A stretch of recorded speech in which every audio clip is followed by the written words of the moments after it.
அண்மை செய்தியை பார்த்து வருகிறோம். பெங்களூருவில் கூட்ட நெரிசலில் சிக்கி பலியான 11 பேரின் குடும்பங்களுக்கு தலா 10 லட்சம் ரூபாய் நிதியுதவி அறிவிக்கப்பட்டிருக்கிறது. ஆர்சிபி நிர்வாகத்தின் சார்பாக அண்மை செய்தியாக பார்த்து வருகிறோம். பெங்களூருவில் நடந்த துரதிருஷ்டவசமான சம்பவம் ஆர்சிபி குடும்பத்திற்கு மிகுந்த வேதனை அளிப்பதாகவும் பதிவிட்டிருக்கிறார்கள். அண்மை செய்தியாக பார்த்து வருகிறோம். பெங்களூருவில் நடந்த கூட்ட நெரிசல் சம்பவத்தில் உயிரிழந்த 11 பேருக்கும் தலா 10 லட்சம் ரூபாய் நிவாரணம் அறிவித்திருக்கிறது ஆர்சிபி நிர்வாகம்.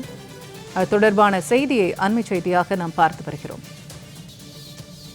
ஆர்சிபி வெற்றி கொண்டாட்டத்தின் போது கூட்ட நெரிசலில் சிக்கி பலியான 11 பேரின் குடும்பங்களுக்கு தலா 10 லட்சம் ரூபாய் நிதியுதவி வழங்குவதாக ஆர்சிபி நிர்வாகம் அறிவித்திருக்கிறது. அண்மை செய்தியாக பார்த்து வருகிறோம். இது தொடர்பான கூடுதல் தகவல்களை தருகிறார் செய்தியாளர் முத்துக்குமார். முத்துக்குமார், தற்போது பெங்களூருல கூட்ட நெரிசலில் சிக்கி உயிரிழந்தவர்கள் ஒவ்வொருவருக்கும் தலா 10 லட்சம் ரூபாய் நிவாரணம் அறிவித்திருக்கிறது ஆர்சிபி நிர்வாகம். இது தொடர்பான கூடுதல் விவரங்கள் என்ன? வணக்கம். நேற்றைய தினம் பெங்களூரில் நடைபெற அந்த பெங்களூரு அணியினுடைய வெற்றி கொண்டாட்டத்தின் போது கூட்ட நெரிசலில் சிக்கி கிட்டத்தட்ட 11 ரசிகர்கள் உயிரிழந்த சம்பவம் என்பது நேற்றைய தினம் மிகப்பெரிய ஒரு சோகத்தை என்பதை ஏற்படுத்தியது. இந்த நிலையில ராயல் சேலஞ்சர்ஸ் பெங்களூரு அணி நிர்வாகம் நேற்று இரவே அதற்கு வருத்தம் தெரிவித்து உங்களுடைய அறிக்கையும் வெளியிட்டிருந்தது. தற்போது உயிரிழந்தவர்களின் குடும்பத்திற்கு தலா 11 பேருக்கும் தலா 10 லட்சம் என்பது அறிவித்து அதற்கான அறிக்கையும் தற்பொழுது வெளியிட்டிருக்கிறது. அதாவது 18வது IPL தொடர் நேற்று முன்தினம் அதன் இறுதிப் போட்டி என்பது அகமதாபாத்தில் நடைபெற்றது. அந்த போட்டியில பஞ்சாப் அணியை வீழ்த்தி சுமார் 18 ஆண்டுகளுக்கு பிறகு ராயல் சேலஞ்சர் பெங்களூரு அணி முதன்முறையாக அந்த IPL கோப்பையை கைப்பற்றியது. IPL கோப்பையை கைப்பற்றிய சந்தோஷத்தில் அன்று இரவே பெங்களூரின் பல்வேறு பகுதிகளில் வெற்றி கொண்டாட்டத்தில் அந்த ரசிகர்கள் ஈடுபட்டார்கள். இந்த நிலையில நேற்றைய தினத்தை பொறுத்த வரைக்குமே அதற்கான வெற்றி விழா கொண்டாட்டம், அது மட்டுமல்லாமல் திறந்த வெளி பேருந்துல ரசிகர்கள் மத்தியில அந்த கோப்பையுடன் வீரர்களின் உற்சாகம் அந்த திறந்த வெளி பேருந்து வரக்கூடிய நிகழ்ச்சி ஏற்பாடு செய்தது. அதன் பிறகு போக்குவரத்து நெரிசல் இருப்பதன் காரணமாக ரத்து செய்யப்பட்டு அதன் பிறகு மைதானத்தின் உள்ளே மட்டுமே அந்த நிகழ்ச்சி ஏற்பாடு என்பது செய்யப்பட்டிருந்தது.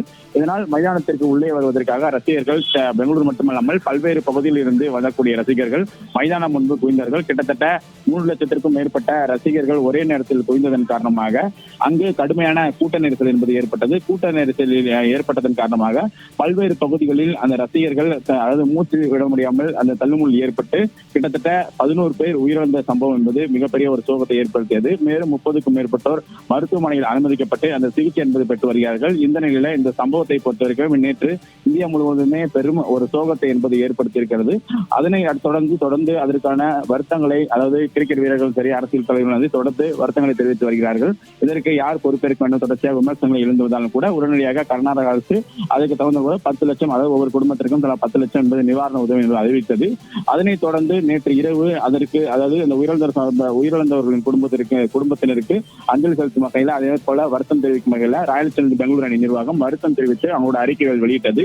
இந்த நிலையில தற்பொழுது உயிரிழந்தவர்களின் குடும்பத்தினருக்கு தலா 10 லட்சம், அதாவது 11 பேர் உயிரிழந்திருக்காங்க. அந்த 11 பேர் குடும்பத்திற்கும் தலா 10 லட்சம் அறிவித்து தற்பொழுது ராயல் சேலஞ்சர்ஸ் பெங்களூரு அணி நிர்வாகம் தன்னுடைய அறிக்கையை வெளியிட்டிருக்கிறது. மேலும் உயிரிழந்தவர்கள் மட்டுமல்லாமல் அவர்களுக்கு ஆழ்ந்த இரங்கலை தெரிவித்தது மட்டுமல்லாமல் மருத்துவமனையில் சிகிச்சை பெற்றவர்கள் விரைவில் குணமடைய வேண்டும், மேலும் அனைவரும் பாதுகாப்பு தான் எங்களுக்கு முக்கியம் என்றும், கூட்ட நெரிசல் சிக்கி துரதிருஷ்டமாக உயிரிழந்த சம்பவத்தை கேட்டு மிகுந்த வேதனை அடைந்தோம் என்றும் அவர்கள் அறிக்கையில் தெரிவித்திருக்கிறார்கள்.